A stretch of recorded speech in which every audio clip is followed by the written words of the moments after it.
Hello, my name is William, and welcome to Dragon X Dominion, a realm where dragon legends are forged in fire, honor, and forgotten worlds. I will be your narrator and guide through these epic lands. If you crave powerful stories, legendary dragons, and wars that echo through eternity, then you found your home, ladies and gentlemen. So subscribe, and claim your place among these legends. The factory floor shook again, and Daria Volkov didn't even look up from her datapad anymore. These tremors happened every few hours now, ever since the main stabilizer array started failing 3 months ago. Around her, the massive production lines of Station Omega-7 clanked and wheezed like dying metal beasts. Some machines had simply stopped moving. Others sparked and sputtered, producing parts that had to be scrapped immediately. She walked past a crew of Vistari engineers trying to repair a hydraulic press. Their 6 arms moved in perfect coordination, but even their natural dexterity couldn't fix equipment this old and worn out. One of them looked at her with 4 sad eyes and made a gesture that meant the same thing in any language: hopeless. Daria had worked on this station for 15 years. She'd started as a junior technician and worked her way up to chief engineer. Now she had the honor of watching everything fall apart. The collective council had already sent the official notice. 30 days until decommission. 30 days until 15,000 workers from 47 different species lost their jobs and homes. The station had been manufacturing ship components for 800 years. It orbited a gas giant in a system that made it the perfect hub for 3 major trade routes, but nothing lasted forever. The council had decided it was cheaper to build a new facility than repair this one. Simple economics, simple and brutal. Daria entered the administrative section and found her assistant, a Rallian named Brent, sorting through relocation paperwork. His scales had lost their usual blue shimmer. Everyone on the station looked defeated these days. "Any good news?" she asked, knowing the answer. "Dock Control says a human cargo ship just requested permission to berth. The Wandering Star. They need engine repairs and want to use our machine shop." Brent paused. "At least someone still thinks our equipment works." Daria felt a tiny spark of something that wasn't quite hope but wasn't complete despair either. Work was work even now. "Tell them yes, we can still do basic repairs. What's their cargo?" "Didn't say, just listed it as biological specimens in transit." An hour later, Daria stood in the main docking bay as the Wandering Star settled onto its pad with a hiss of cooling thrusters. The ship looked well-maintained but old, the kind of vessel that had been everywhere and seen. "Everything?" A tall man with gray streaking his dark hair walked down the cargo ramp. He moved with the easy confidence of someone who'd spent more of his life in space than on any planet. "Owen Reed," he said, offering his hand in the human custom. "Thanks for letting us park here. My chief engineer says we need about 3 weeks to rebuild the plasma drive coupling." "Daria Volkov, 3 weeks is fine, we have the time." She tried not to sound bitter about that last part. Owen looked around the docking bay, taking in the flickering lights and the rust stains that maintenance had given up trying to clean. "I heard about the decommission order. I'm sorry. This is a good station. Was a good station. Still is for another 29 days. Daria handed him a datapad with the machine shop access codes. "You mentioned biological specimens." Owen's weathered face broke into an unexpected grin. "Yeah, about that. I've got 7 dragon hatchlings in my cargo hold. Is there any chance I could let them stretch their wings in that old biodome section, the one listed as abandoned in your station map?" Daria stared at him. Dragons, real dragons. As real as genetic science can make them. Earth-based, revived from ancient DNA. These ones were being raised in an illegal breeding operation on a colony world. The authorities raided the place and needed someone to transport the hatchlings back to the Terran Preservation Society. That's where I come in. "And you want to keep them here, on my station?" "Just in the biodome. It's sealed off from the main sections, right? They need space to move around. Keeping them cooped up in the ship for 3 weeks isn't healthy. They're still babies about the size of large dogs, mostly harmless." Daria's analytical mind went through the implications. The biodome had been shut down decades ago when the station stopped trying to grow its own food. The section was isolated, temperature controlled, and completely empty. There was literally no reason to say no, and in her current state of not caring much about regulations, she found herself nodding. Fine, but you're responsible for any damage they cause, and they stay in that section. I don't need dragons running around the factory floor. Deal, Owen pulled out his communicator. Yuki, we're cleared to transfer the hatchlings to the biodome section. Station coordinates uploading now. 20 minutes later, Daria watched from an observation window as 7 small dragons were herded into the biodome by a young woman in a white coat. The woman, Dr. Yuki Tanaka according to her ID badge, moved among the creatures with easy familiarity. The dragons came in different colors: red, orange, silver, blue, amber, green, and black. They chirped and called to each other like excited birds, exploring their new temporary home with obvious delight. One of the red ones, the smallest, pressed its face against the observation glass and looked directly at Daria. Its eyes showed an intelligence that made her uncomfortable. This wasn't just an animal. These creatures thought and understood in ways that made them something more. Dr. Tanaka waved at the window and gave a thumbs up. Everything was secure. The dragons were contained. Owen had promised they'd stay in the biodome for the full 3 weeks, and then they'd continue their journey to Earth. Daria returned to her office, pushing the dragons out of her mind. She had more important things to worry about, like finding new jobs for 15,000 displaced workers, like dismantling a station that had been her home for most of her adult life, like figuring out what came next after everything she'd built here ended. The datapad on her desk showed another malfunction report, this time from Section K9, the oldest part of the factory. More machines breaking down, more systems failing, more evidence that the council had made the right choice even if it hurt. She approved the repair request out of habit, knowing it probably wouldn't matter. In 30 days, none of this would be her problem anymore. In the biodome, one small red dragon had already found a ventilation shaft. The security alert woke Daria at 4 in the morning, station time. She grabbed her communicator and saw a string of confused reports flooding in from the night shift. Movement in restricted areas. Strange sounds in the ventilation system. Tools missing from maintenance lockers. She pulled on her uniform and headed for the security office, where 3 different species of guards were gathered around a monitor showing thermal imaging from various station sections. A Rallian security chief named Foster pointed at the screen with one clawed finger. Started about 2 hours ago. We've got 7 heat signatures moving through the air ducts. Small, fast, and they seem to know exactly where they're going. Daria felt her stomach drop. The dragons, they got out of the biodome. Dragons? Foster's scales rippled with alarm. Nobody said anything about dragons. They were supposed to stay contained. I need to call their handler. Daria pulled up Dr. Tanaka's contact information and sent an urgent message. The response came back almost immediately. Dr. Tanaka arrived in the security office 15 minutes later, looking more excited than worried. She studied the thermal tracks on the monitors and actually smiled. Oh, they're exploring. That's normal behavior. Dragons are naturally curious, especially about mechanical systems. Curious? Daria tried to keep her voice level. They're loose in a factory with thousands of dangerous machines. They could get hurt, or hurt someone else. They're smarter than you think. Watch. Dr. Tanaka pointed at one of the thermal signatures.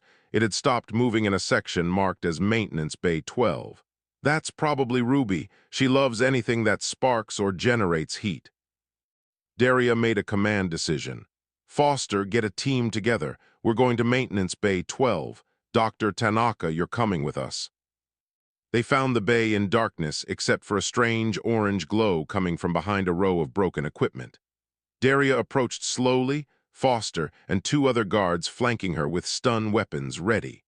Dr. Tanaka walked ahead of them all, completely unconcerned. Behind a deactivated plasma cutter, they found the red dragon that Dr. Tanaka had called Ruby. The creature was about the size of a large dog, with scales that caught the light like polished garnets. But what shocked Daria wasn't the dragon's appearance. It was what the dragon was doing. Ruby had somehow accessed the plasma cutter's internal components. The machine's housing was open, and various parts were laid out in neat rows on the floor. The dragon held a damaged power coupling in her claws, examining it with the same focused attention a human engineer might use. As they watched, Ruby set down the broken part, picked up a replacement from a nearby parts bin, and carefully inserted it into the plasma cutter's housing. "She's repairing it," Daria whispered. Dr. Tanaka nodded. "I told you. Dragons on Earth developed an affinity for mechanical objects. They treat broken machines like puzzles. Ruby here has probably fixed a dozen things since she escaped the biodome." Ruby noticed them watching and made a cheerful chirping sound. She pressed a button on the plasma cutter, and the machine hummed to life for the first time in months. The dragon seemed pleased with herself, turning the cutter off and on several times to make sure it worked properly. "This machine has been marked as beyond repair for 2 years," Foster said quietly. "Our engineers couldn't figure out what was wrong with it." Over the next 3 hours, they tracked down the other 6 dragons. Each one had found broken equipment and was either actively repairing it or testing fixes they'd already completed. The orange dragon, Copper, had rewired an electrical junction box. The silver one had somehow cleared a blocked hydraulic line. The blue dragon, Cobalt, sat in front of a computer terminal that hadn't functioned in years, tapping commands on the keyboard with surprising precision. By the time the morning shift arrived, word had spread throughout the station. Workers gathered in small groups, whispering about the impossible things they'd heard. Machines that had been dead for years were suddenly running.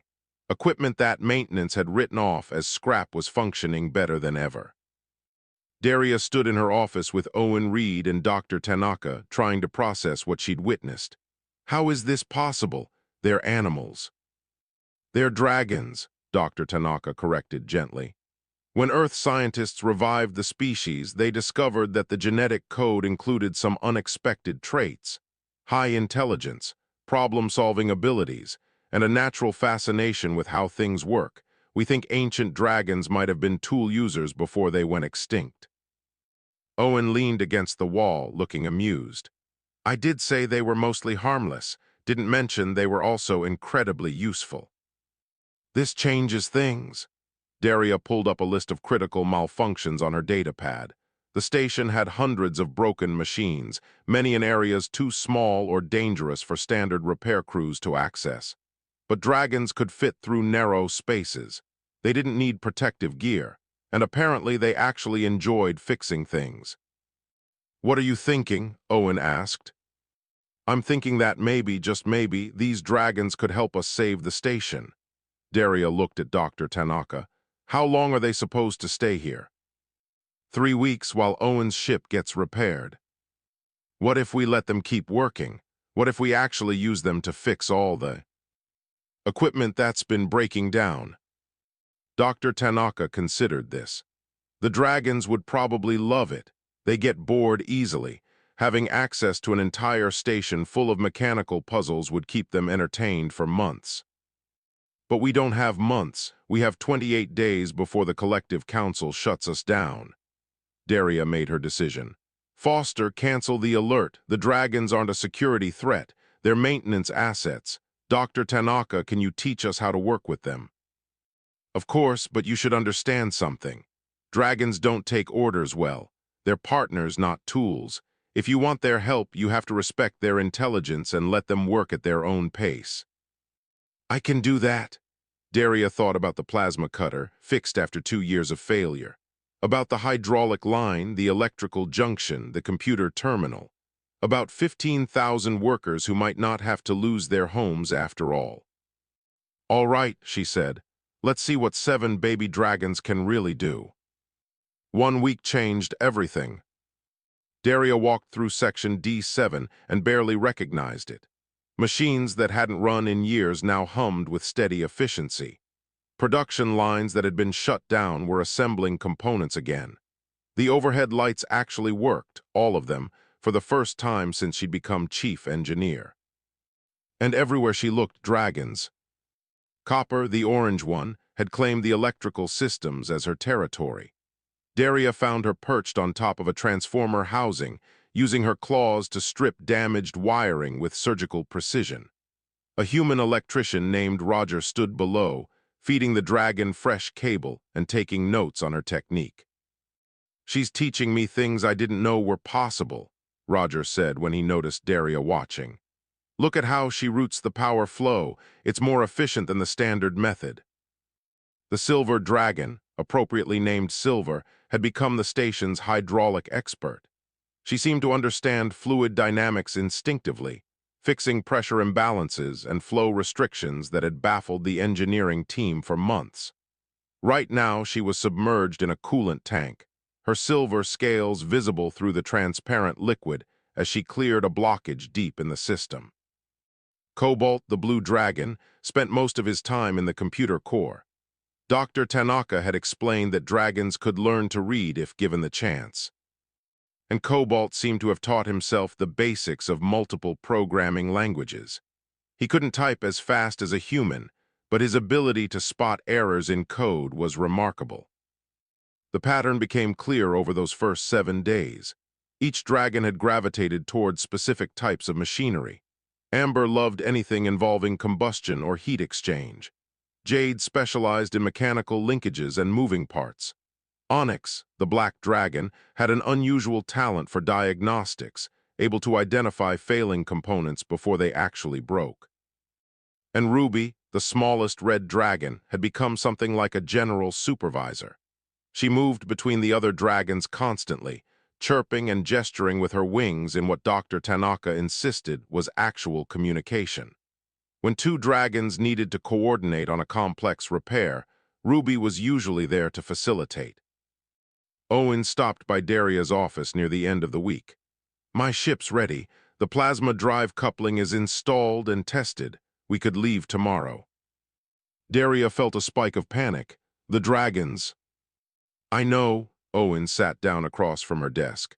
"I've been watching what they're doing here. It's incredible. I've never seen anything like it. We've restored 40% of our broken equipment in 7 days. Systems that maintenance had given up on. If they left now..." Daria couldn't finish the thought. "The Terran Preservation Society is expecting them. They've got facilities set up, specialists waiting. These dragons were rescued from bad conditions. They deserve proper care." "They're getting proper care here. Better than proper. They're happy. Have you seen how they work? They love solving these mechanical puzzles." Owen was quiet for a moment. "You want me to delay the delivery?" "I want to save this station, and I think the dragons are the only way that's possible." Before Owen could respond, Foster burst into the office without knocking. "Chief, we've got a situation. The fusion regulator in Power Core 3 just failed. Complete cascade shutdown. We're losing main power." Daria jumped to her feet. "How long to repair?" "Standard procedure, 3 days minimum. We'd have to depressurize the entire core, bring in heavy equipment, cut through the shielding. But even if we started now..." Foster looked grim. "We don't have the parts. The replacement regulator was supposed to arrive next month, but with the decommission order, the shipment was canceled. So we're dead in the water. Unless we can jury-rig something. But the core access tunnel is barely a meter wide. None of our engineers can fit through it with the equipment they'd need." Dr. Tanaka appeared in the doorway, slightly out of breath. "Amber and Jade already know. They went to investigate when the alarms started. I think they want to try fixing it." Daria made a decision that would have gotten her fired under normal circumstances. "Let them. Foster, pull up the core schematics. Dr. Tanaka, can the dragons handle high radiation?" "Their scales provide natural shielding, much better than standard species. It's one of the traits that surprised the genetic researchers." They set up a monitoring station outside Power Core 3. The access tunnel was exactly as Foster had described, a narrow maintenance passage that even the smallest engineer would struggle to navigate. But for two dragons the size of large dogs, it was manageable.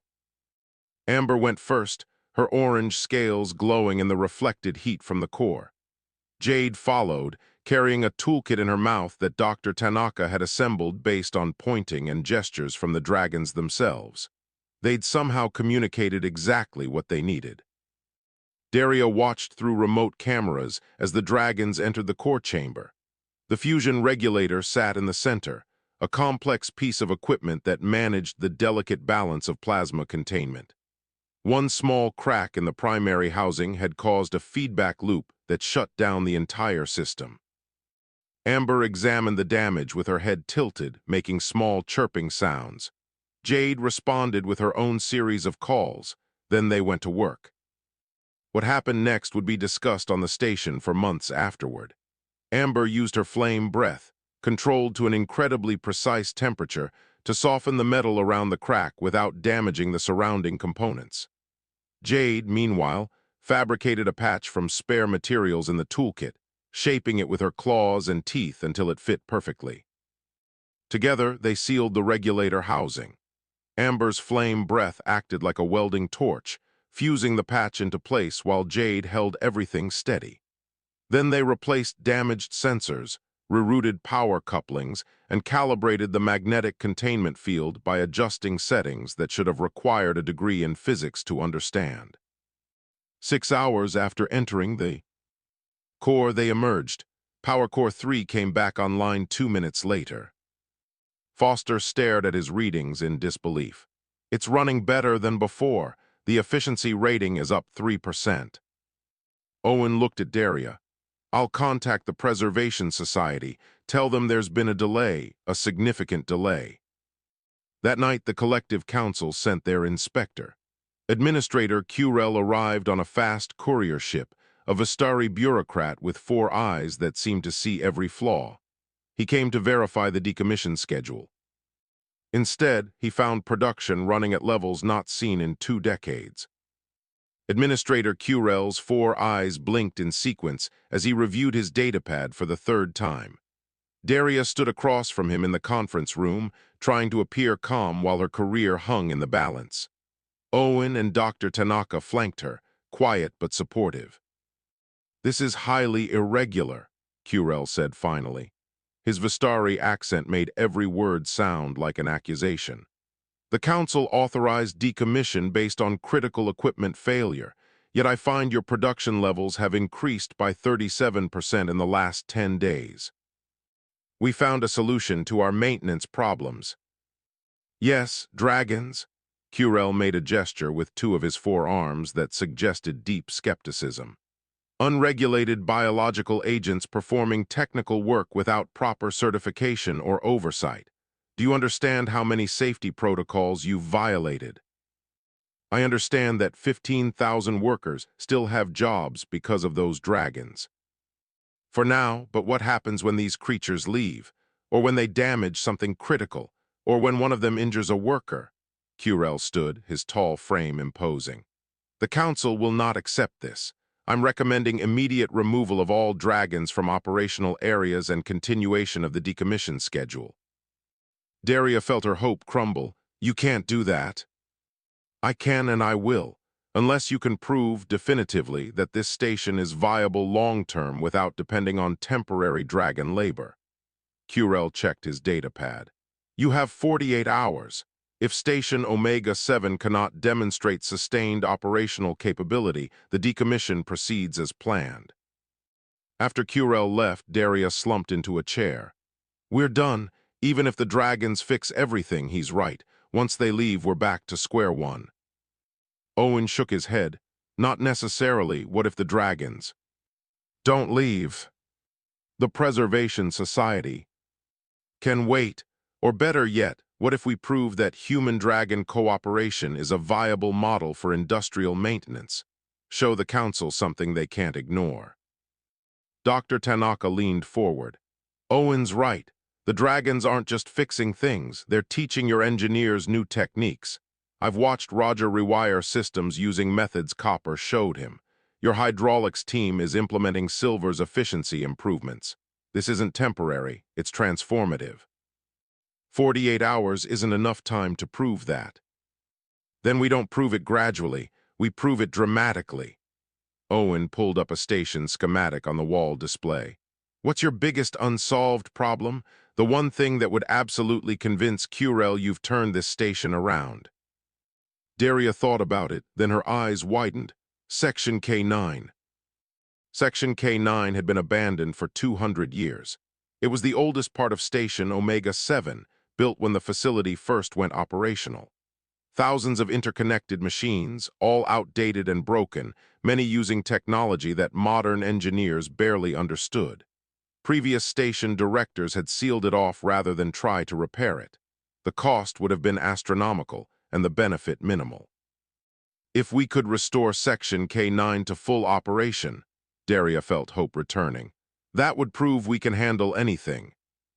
In 48 hours, Dr. Tanaka looked doubtful. The dragons can do it, I know they can. Daria stood up.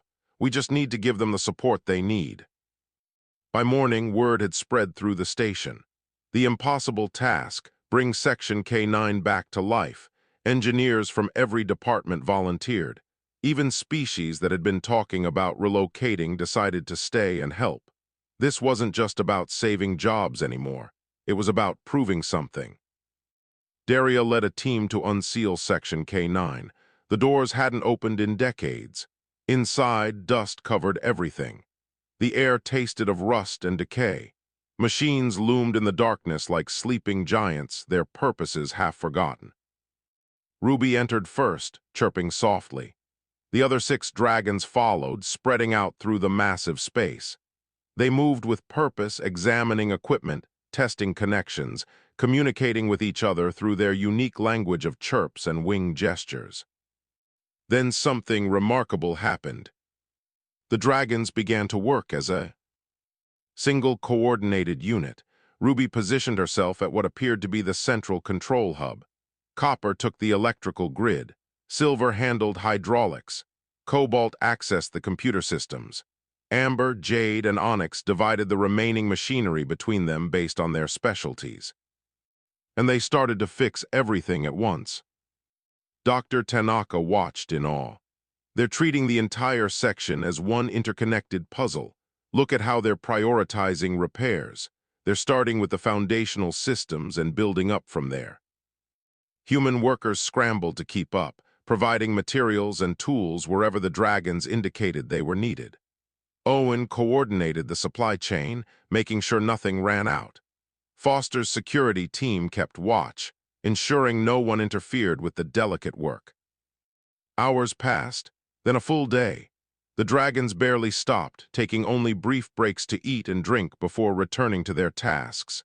They worked through the night, their scales glowing in the dim light of the old factory floor. Daria found herself working alongside Jade, helping the green dragon replace a series of damaged gears in an ancient assembly machine. The dragon would point with her snout, and Daria would hand her the right tool. No words needed, just understanding. "We're really doing this," she whispered.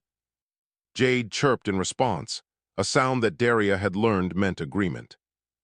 By the second morning, with hours remaining on Curel's deadline, the impossible started to seem possible. Power flowed through lines that had been dead for 2 centuries. Machines tested their functions with creaks and groans. Computer systems booted up, their displays flickering to life.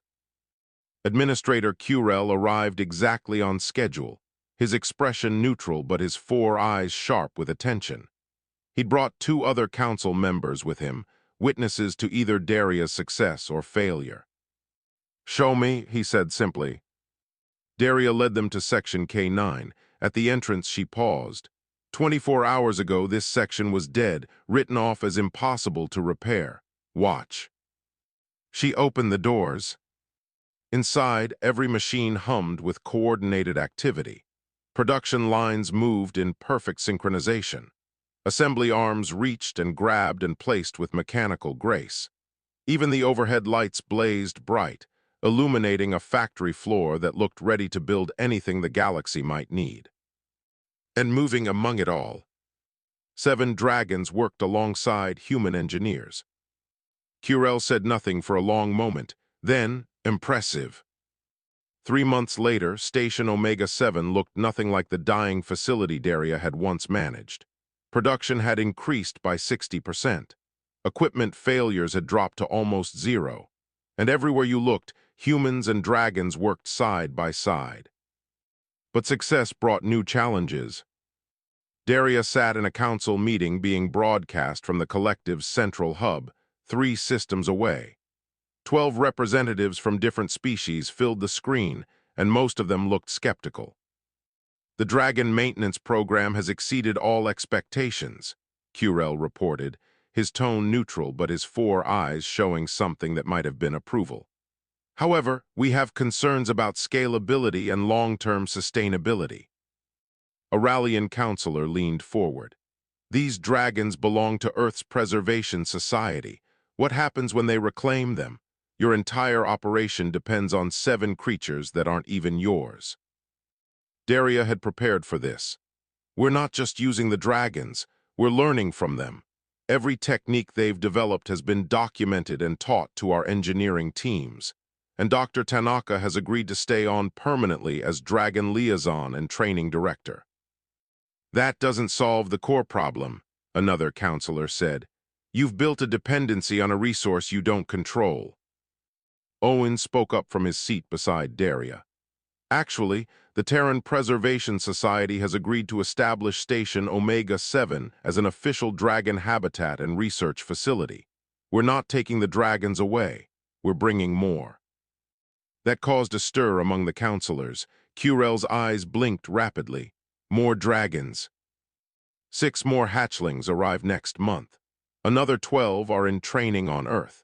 The Preservation Society believes this station represents the perfect environment for dragons to develop their natural abilities while contributing meaningfully to galactic industry.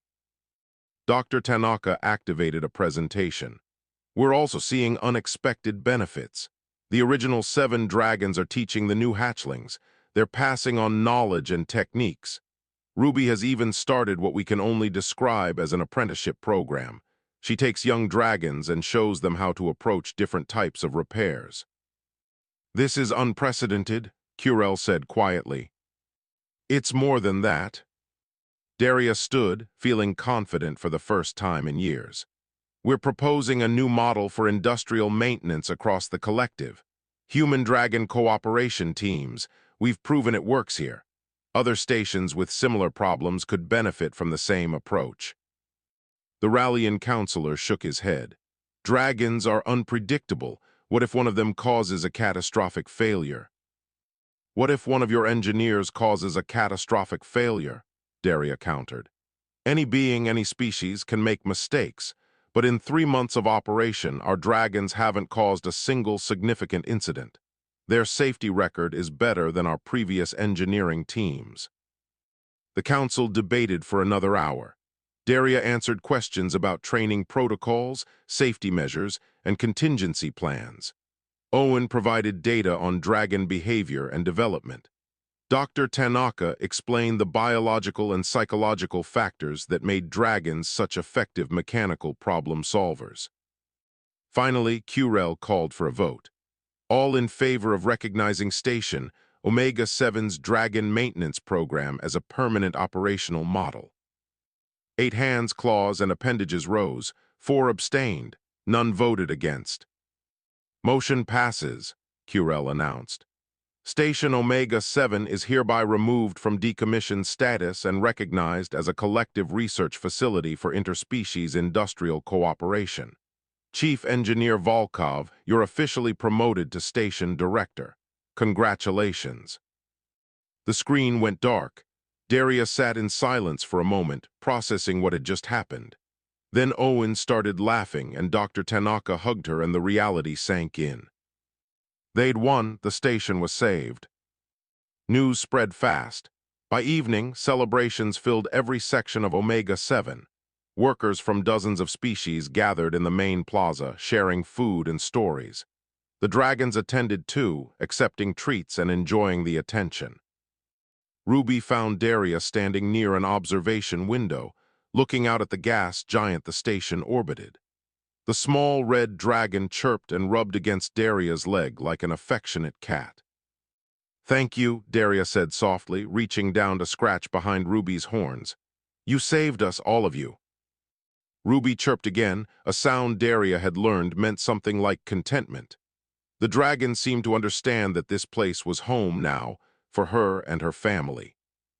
Dr. Tanaka joined them at the window. "I've been analyzing their communication patterns. Ruby and the others have developed a complex system for sharing technical knowledge. It's not quite language as we understand it, but it's close. They're teaching each other advanced repair techniques that they couldn't possibly have learned instinctively. So they're evolving, getting smarter. Maybe, or maybe they were always this smart and we're just now giving them the opportunity to show it." Dr. Tanaka smiled. "Either way, I think we're witnessing something special, a new kind of partnership between species." Owen appeared with 3 drinks, handing them out. 2 impossible solutions and unlikely friends. They toasted, and Ruby chirped as if she understood the sentiment. Over the following weeks, the transformation continued. The 6 new hatchlings arrived and immediately bonded with the original 7. Ruby took charge of their training, showing them everything from basic tool use to complex system diagnostics. The young dragons learned quickly, eager to prove themselves. Other stations started sending representatives to observe the program. A mining facility dealing with equipment failures requested 2 trained dragons and a human-dragon cooperation specialist. A shipyard asked about establishing their own dragon maintenance team. The galaxy was watching, and what they saw was changing minds. In Section K9, now the most productive area of the entire station, Jade worked with a human engineer named Patricia on a particularly stubborn fabrication unit. The machine kept jamming, and neither of them could figure out why. They'd been at it for 2 hours. Finally, Jade made a series of rapid chirps and pointed with her snout at a component deep in the machine's housing. Patricia looked closer and saw it. A misaligned bracket, barely visible, that was causing a chain reaction of failures throughout the system. "How did you even see that?" Patricia asked in wonder. Jade just chirped happily and waited for Patricia to grab the right tool. Together, they fixed the problem in minutes. Later, Patricia would tell the story to anyone who'd listen, about how a dragon had taught her to see problems differently. Those stories spread, stories about humans who believed in the potential of creatures others had written off, stories about dragons who proved that intelligence came in unexpected forms. Station Omega-7 became more than a factory. It became proof that cooperation mattered more than individual capability. 2 years transformed Station Omega-7 from a dying factory into the most efficient industrial facility in 3 sectors. But the real change wasn't in the numbers. It was in the way beings worked together. Daria stood in the redesigned biodome, now a proper dragon habitat with nesting areas, exercise spaces, and what Dr. Tanaka called enrichment zones. Basically, broken machines for the dragons to fix for fun. 23 dragons called this station home now, ranging from Ruby's original group to hatchlings born here in space. Ruby herself had grown to twice her original size. She was teaching a class of 6 young dragons the intricacies of plasma welding, demonstrating the precise breath control needed to melt metal without damaging surrounding components. The youngsters watched with intense focus, their eyes tracking every movement. "She's become a master craftsman," Dr. Tanaka said, joining Daria at the observation rail. "That's the only way to describe it. She doesn't just fix things anymore, she innovates. Last week she designed a completely new coupling system for the hydraulic network. It's 30% more efficient than the standard model." "Can we patent dragon inventions?" Daria asked with a smile. "Actually, that's an interesting legal question the collective is debating right now. The dragons create things. Who owns the intellectual property? Them? Us? Both," Dr. Tanaka shrugged.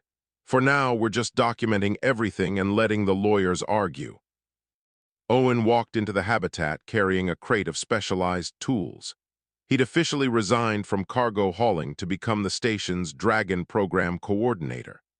The Wandering Star now served as a training vessel, taking human dragon teams to other facilities that wanted to implement the program. "Got your message," he said to Daria. "What's the emergency?" "Not an emergency exactly, more of an opportunity." Daria pulled up a communication on her datapad. "The collective wants to expand the program. 15 stations have formally requested Dragon cooperation teams, but there's a problem." "Not enough dragons," Owen guessed. "Not enough trained humans. We can breed more dragons. The Preservation Society is working on that, but finding people who can work effectively with them, that's harder. It requires a specific mindset, patience, willingness to learn, respect for non-human. Intelligence." Dr. Tanaka nodded. "We've been screening candidates from across the collective. Out of 200 applicants, only 30 showed the right aptitude, and most of those are human." "Which has created political tension," Daria said. "Some species are claiming we're hoarding the program for Earth's benefit." Owen frowned. "That's not true. We accept anyone who can do the work." "I know, but perception matters. We need to prove that human-dragon cooperation isn't about humans being special. It's about finding the right approach to interspecies partnership." Over the next months, they established the first formal training academy. Students came from 17 different species, all eager to learn how to work with dragons. The curriculum covered dragon psychology, mechanical basics, communication techniques, and most importantly, how to build trust across species barriers. Ruby and the other senior dragons served as instructors. They evaluated students, rejecting those who treated them as tools or pets. The dragons wanted partners, beings who respected their intelligence and abilities. A Rallian student named Foster Jr., nephew of the security chief, became the first non-human to graduate the program. He was paired with Onyx, the diagnostic specialist. Together, they developed new methods for identifying equipment failures before they occurred, combining Rallian multi-limb dexterity with dragon sensory capabilities. Their success proved the concept. Within 6 months, human-dragon teams weren't the norm anymore. There were Rallian dragon teams, Vistari dragon teams, even Kelhari dragon teams working across multiple stations. The program evolved beyond just maintenance. Dragons started participating in design work, using their unique perspective to improve machinery before it was even built. They became consultants on industrial projects, their insights valued alongside trained engineers. And they became symbols. When the Collective News Network did a feature on Station Omega-7, the image they used showed Ruby and Daria working together on a complex repair, their heads closed together as they examined a malfunctioning component. The caption read, "The Future of Cooperation." That image spread across the galaxy. It appeared on recruitment posters, educational materials, even artistic interpretations that celebrated the partnership between species. But for Daria, the real success was smaller and more personal. She found Ruby one evening in Section K9, the place where everything had changed 2 years ago. The dragon was working alone, not on a repair but on something new. She'd gathered materials from various storage areas and was assembling them with careful precision. "What are you making?" Daria asked. Ruby chirped and gestured with her snout. Daria looked closer and realized it was a model of the station itself, built to scale using scrap metal and discarded components. Every section was represented, every detail captured with remarkable accuracy. "It's beautiful," Daria whispered. Ruby made a sound that Dr. Tanaka had identified as pride. The dragon knew she'd created something special, not functional, not practical, just beautiful. Art. That night they installed Ruby's sculpture in the main plaza. It became a gathering point for workers of all species, a reminder of what they'd built together. Not just a factory, but a community. Owen stood beside Daria at the unveiling ceremony, watching as hundreds of beings from dozens of species admired a dragon's artwork. "You know what the real miracle is?" he said quietly. "What?" "We almost gave up. The collective almost scrapped this place. All these people would have scattered across the galaxy, never knowing what they could accomplish together. But 7 baby dragons had other plans. 7 baby dragons who loved fixing broken things. Owen smiled. They saved more than machines. They saved the idea that different species can build something greater together than any of us could build alone. Years later, historians would point to Station Omega-7 as the turning point in interspecies cooperation. But the people who lived it knew the truth was simpler. Humans had rescued creatures others feared. Those creatures proved their worth. Together, they showed the galaxy that intelligence and determination weren't limited to any single species. Ruby's sculpture still stands in the plaza. Around it, dragons and their partners continue building and creating. And it all started because someone believed baby dragons might fix broken machines in a factory no one else could save.